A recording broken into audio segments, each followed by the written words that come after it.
ఈరోజు క్లుప్తంగా మీకు ఏడు ప్రవచనాలు యేసు ప్రభు గురించి చెప్పబోతున్నానండి. 7 ప్రవచనాలు. యేసు ప్రభు రాకముందు 7 ప్రవచనాలు జరిగినాయి. ఏ రీతిగా అయితే యేసు ప్రభు సిలువ పైన ఉన్నాడో, 7 మాటలు ఎలాగైతే పలికాడో, ఆ రీతిగా ఆయన పుట్టక కూడా 7 ప్రవచనాలు ముందుకున్నాయి. ఆ 7 ప్రవచనాలు ఎవరు చెప్పారంటే ఎలిజబెత్, అన్న, ప్రవక్తిని అయిన అన్న, ఇలాగ 7 మంది ఆయన పుట్టుక గురించి ప్రవచించారు. ఎందుకు అని అంటే 7 సంఖ్య పరిపూర్ణతకు సాదృశ్యం. It's a meaning for completion, పరిపూర్ణతకి సాదృశ్యం కదా 7. ఆ 7 ప్రవచనాలు ఏంటో క్లుప్తంగా. మొదటిగా సాల్వేషన్ ఏంటిదంటే రక్షణ. యేసు ప్రభు రక్షకుడు అని జకరయాస్ అంటే యోహాను యొక్క తండ్రి ప్రవచిస్తాడు. లూకా 1వ అధ్యాయము 67 వచనంలో ఏముంటుందంటే, మరియు అతని తండ్రి జకరయ పరిశుద్ధాత్మ పూర్ణుడైనట్లు ప్రవచించెను. ఆయన తన ప్రజలకు దర్శనం వచ్చి వారికి విమోచన కలుగు చేశాను. తన సేవకుడైన దావీదు వంశమునందు మన కొరకు రక్షణ శృంగము అనగా మన శత్రువుల నుండి, మనలను ద్వేషించు వారి నుండి చేత నుండి తప్పించి రక్షణ కలుగజేశాను. So what is the first thing that God came for? ఇందాక దైవజనులు చెప్పారు కదండి. What does Jesus mean? Yesu అన్న నామానికి అర్థం ఏంటిది? రక్షకుడు. యేసు మన రక్షకుడు. The first and foremost thing that he came for us is to save us. మనకి రక్షణ కలుగు చేయడానికి the first thing that he came is for to save us. Yesu అన్న పదానికి రక్షకుడు, యెహోషువ అన్న పదానికి రక్షకుడు, యెహోషువ నుండి యేసు అనే పదము. అర్థమైందండి? So what is the first thing that Jesus came for? చెప్తారా? సాల్వేషన్, రక్షణ కొరకు. రెండవది ఏంటిదంటే ఫేవర్, ఆయన దయ, లేకపోతే ఆయన కృప. దయ, కృప ఇంచుమించు ఒకటే. ఆయన దయను పొందుకోవడానికి, ఆయన కృపను పొందుకోవడానికి యేసు ఈ లోకానికి వచ్చాడు. లూకా సువార్త 1వ అధ్యాయం 28వ వచనంలో ఎలాగుంటుందంటే, ఆ దూత లోపలికి వచ్చి ఆమెను చూచి, ఎవరిని చూచి? మరియను చూచి, దయాప్రాప్తురాల, నీకు శుభము, ప్రభు నీకు తోడై ఉన్నాడని చెప్పాను. దయాప్రాప్తురాల. ఈరోజు మనల్ని ఆయన కృపను బట్టి నేను జీవిస్తున్నాను అన్నవారో హల్లెలూయా చెప్తారండి? ఎవరు చెప్పగలుగుతారు ఆయన కృప లేకుండా నేను బ్రతకగలుగుతాను అని? ఎవరమైనా విశ్వాసులైన మనం చెప్పగలుగుతామా? ఆయన కృపను బట్టే మనలో ఇంకా ఊపిరి. ఈ సంవత్సరం చూసాం కదా, ఎన్ని కోట్లాది మంది చనిపోయారు, కానీ it's only by his grace that we are still alive. Do you believe that? మీరు నమ్ముతారండి? ఆయన దయని చూపించడానికి ఈ లోకానికి వచ్చాడు. His grace. ఆమె ఆ మాటకు బహుగా తొందరపడి ఈ శుభవచనం ఏమిటో అని ఆలోచించుకొనుచుండగా దూత, మరియ భయపడకుము, దేవుని వలన నీవు కృప పొందుతీవి. దేవుని వలన మనము కృపను పొందుతాము. దేవుడు లేకుండా మనకి కృప లేదు. దేవుడు లేకపోతే ఆజ్ఞలు అని పాటిస్తాం అంటే మనకు అక్కడ కృపకి చోటు ఉండదు. So what is the first one? మొదటిది రక్షణ, రెండవది ఫేవర్, మూడవది ఏంటిదంటే ఆశీర్వాదం. ఎలిజబెత్కి చెప్తాడు దేవుడు, ఆ దేవదూత. లూకా సువార్త 1వ అధ్యాయం 42వ వచనంలో ఏంటిదంటే, స్త్రీలలో నీవు ఆశీర్వదింపబడిన దానవు, నీ గర్భఫలమును ఆశీర్వదింపబడును. బ్లెస్సెడ్. ఇది ఎవరికి చెప్తున్నారు? ఎలిజబెత్ మరియకి ప్రవచిస్తుంది. మరియకి చెప్తుంది ఏంటిదంటే, స్త్రీలలో అత్యంతంగా ఆశ్రయించబడిన దాని. ఎందుకంటే ప్రభువు నీ గర్భాన ఉన్నాడు, ప్రభువు నీ గర్భంలోపడు ఉన్నాడు, కాబట్టి you are the most blessed. మనకిప్పుడు భౌతికంగా పురుషులు అనుకోవచ్చు, హౌ కెన్ ఐ అని, but he is in our heart, he is in our life, he is in our everything కదండి, in every area of our life. స్త్రీలలో నువ్వు ఆశ్రయించబడవు. ఎందుకంటే నీకు యేసు ఉన్నాడు, నీ లోపల యేసు ఉన్నాడు. ఆ రోజు ఆ గర్భంలో ఉన్నాడు, కానీ ఈ రోజు మీ హృదయంలో యేసు ఉన్నాడా అండి? యేసు ఉన్నాడా? అయితే మీరు ఆశ్రయించబడిన వారు. అంటే కేవలం భౌతికంగా మెటీరియలిస్టిక్ బ్లెస్సింగ్స్ కాదు, కానీ యేసు ఉన్న ప్రతి ఒక్కరు ఆశ్రయించబడిన వారు. ఎందుకంటే వారికి అందరికి ఒకటి ఉంది. ఏంటది? నిరీక్షణ. ఏంటి ఆ నిరీక్షణ? నేను తప్పకుండా పరలోక రాజ్యానికి చేరుతానని.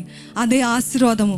బ్లెస్సెడ్ మీన్స్ హ్యాపీ అంటే అన్నీ ఉండి కాదు, కానీ నా దేవుడు, నా యేసు ప్రభు నాలో ఉన్నాడు, నాతో ఉన్నాడు. That makes me happy. Who is happy here? నిజంగా యేసు ప్రభు మీలో ఉంటే ఎంత సంతోషం కదండి. మన చుట్టూన్న పరిస్థితులంతా కూడా అల్లకల్లోలం ఉన్నప్పటికీ, but the real blessing is when God is in us and is with us.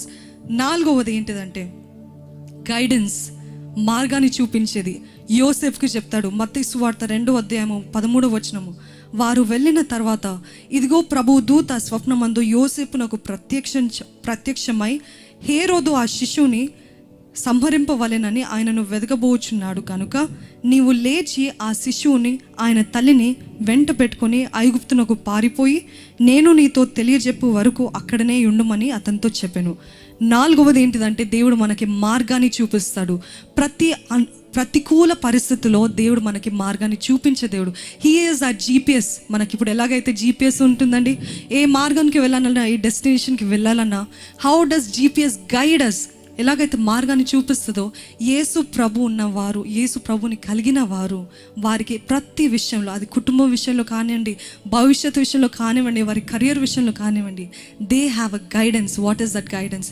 Jesus is our guidance. ఆయన చిత్తానుసారంగా మనం వెళ్తే తప్పకుండా జయము మనదే, తప్పకుండా జయం మనదే. ఎందుకంటే ఇది అంటే మనకి అడ్డంకులు రావని కాదు, శోధనలు రావని కాదు, దుఃఖం లేదని కాదు, కానీ he is our guidance. When he guides us he will never fail. ఆయన నడిపించే మార్గంలో ఎప్పుడైనా తప్పు ఉంటుందండి?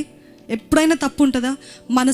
మన సొంత శక్తిని, సొంత తలంపులపైన ఆధారపడినప్పుడు ఎన్నో కష్టాలు చూస్తుంటాం, ఎన్నో నష్టాలు చూస్తుంటాం, ఎంతగానో కంగారు కలవరం చూస్తుంటాం. కానీ but when he is our guide, ఆయన మనల్ని నడిపించే మార్గదర్శనం అయితే, ఆయన పైన ఆధారపడితే, he will always take us to the highest place. Amen. ఇప్పటివరకు ఏం చెప్పానో చెప్తారు. మొదటిగా ఏంటిదండి? 2వది, 3వది బ్లెస్సింగ్, 4వది, 5వది ఏంటిదంటే జాయ్. ఇప్పటివరకు హ్యాపీ, బ్లెస్సింగ్ అంటే ఇట్ గివ్స్ అస్ హ్యాపీనెస్ అన్నాం, కానీ జాయ్ అంటే షెపర్డ్స్, గొల్లలతో చెప్తాడు. లూకా సువార్త 2:9-10 వరకు ప్రభు దూత వారి యొద్దకు వచ్చి నిలిచెను. ప్రభు మహిమ వారి చుట్టూ ప్రకాశించుచుండన వారి మిక్కిలి భయపడిరి. అయితే ఆ దూత భయపడకుడి, ప్రజలందరికీ కలుగబో మహా సంతోషకరమైన సువర్తమానము నేను మీకు తెలియజేయుచున్నాను.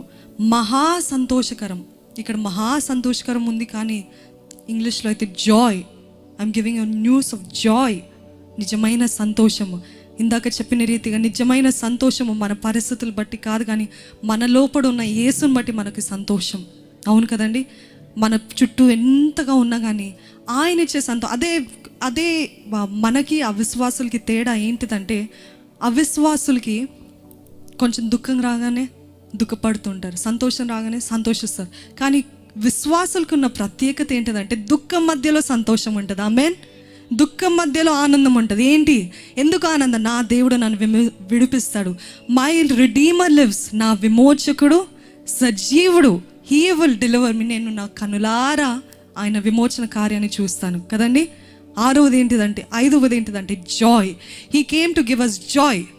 6వది ఏంటిదంటే రిడెంప్షన్, విమోచన. లూకా సువార్త 2:16-18 వరకు చదివినట్లయితే, మరియా అషేరు గోతికురులను పనులు కుమార్తె అయిన అన్న అనే ఒక ప్రవర్తిని ఉండెను.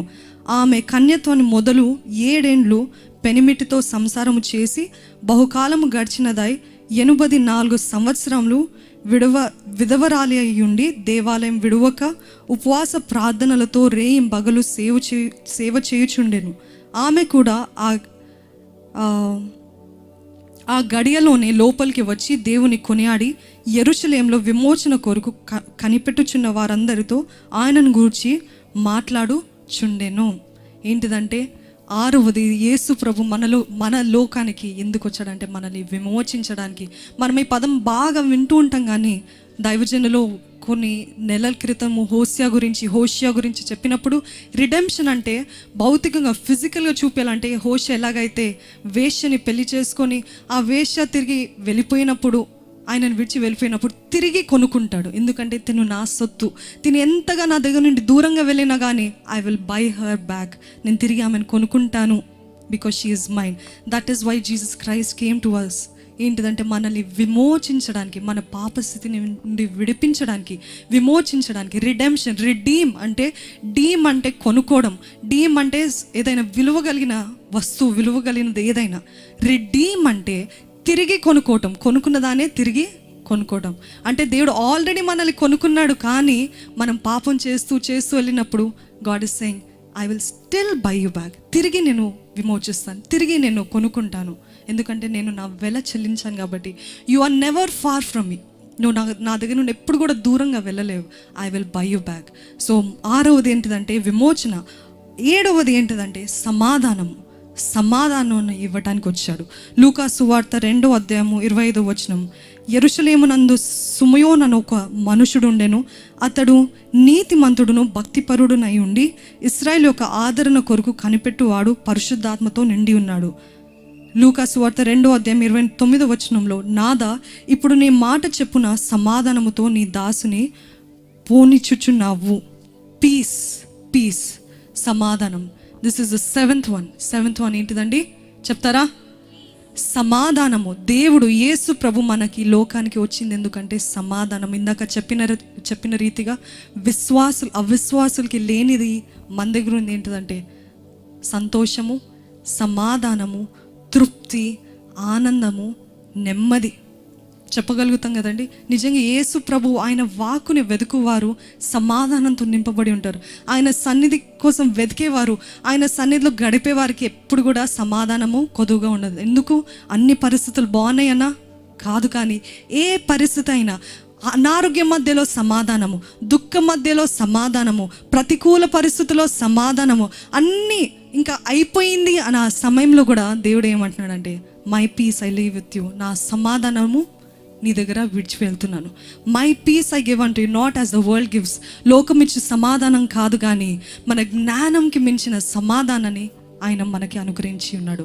చెప్పగలుగుతారా అండి 7 విషయాలు? What is the 7 reasons, 7 prophecies that Christ gave? మొదట, 2వది, 3వది, 4వది, 5వది, 6వది, 7వది సమాధానము. ఆయన సమాధానం మనల్ని నడిపించును గాక. ఆమేన్.